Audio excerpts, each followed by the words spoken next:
bacanya 7 kali berturut-turut ada sholat maktubah, selepas sholat maktubah ada satu hikmah, ada satu manfaat, diantaranya seorang tersebut akan mendapatkan kemuliaan di sisi orang-orang atau di samping orang-orang yang ada di sekelilingnya, di samping mendapatkan kemuliaan dari Allah Subhanahu wa Ta'ala.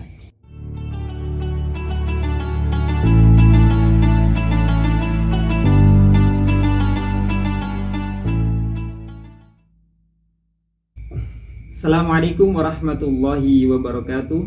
Bismillahirrahmanirrahim. Alhamdulillah alladzi yu'til hikmata man yasha. Wassalatu wassalamu ala nabiyyina Muhammadin sallallahu alaihi wasallam, afdhalir rusuli wal anbiya, wa ala alihi wa ashabihi alladzina balaghu fil fadli wa dzirwatil ulya, amma ba'du. Sahabat sekalian yang dirahmati oleh Allah Subhanahu wa Ta'ala, berjumpa lagi dengan kami dalam channel ngaji. Semoga perjumpaan kita ini diberikan ridho oleh Allah Subhanahu wa Ta'ala, perjumpaan dalam jumpa kebaikan, dan semoga kita senantiasa mendapatkan limpahan kasih sayang Allah Subhanahu wa Ta'ala. Amin ya rabbal alamin. Sahabat sekalian, mengulas kembali video yang telah saya angkat tentang khasiat Quran surah At-Taubah ayat 128 ayat 129.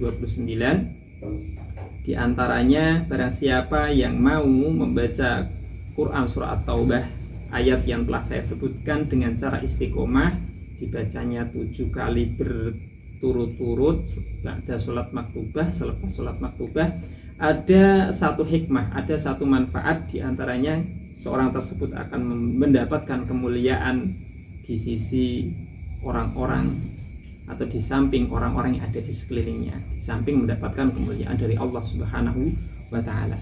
Jadi sahabatku sekalian, ada pepatah populer yang mengatakan ishkariman au mut syahidan, ya, hidup dalam keadaan mulia atau mati dalam keadaan syahid.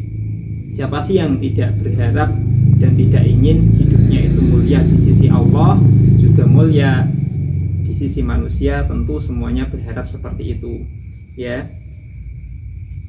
Hanya kiat-kiatnya, prakteknya, actionnya yang kita perlu perhatikan, karena hidup kita itu ada hubungan kita dengan Tuhan kita dan ada hubungan kita dengan sesama manusia.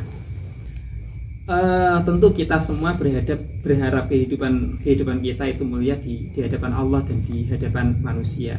Di hadapan Allah, seorang akan dapat kemuliaan manakala dia memperhatikan apa yang menjadi rambu-rambu Allah Subhanahu wa Ta'ala. Imtisalul awamir wajtinabun nawahi, mau mengikuti hal-hal yang Allah perintahkan dan mau menjauhi hal-hal yang Allah larang. Itu yang pertama. Lalu kemudian kemuliaan itu juga bisa kita dapatkan dari sesama manusia. Misalkan kita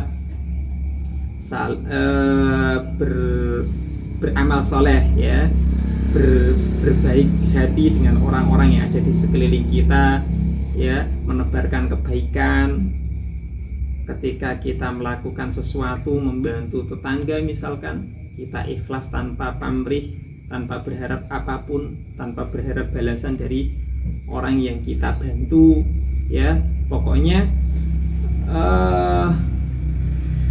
melakukan hal-hal baik yang diperintahkan oleh Allah Subhanahu wa Ta'ala, tapi ada kaitannya dengan orang-orang yang ada di sekeliling kita.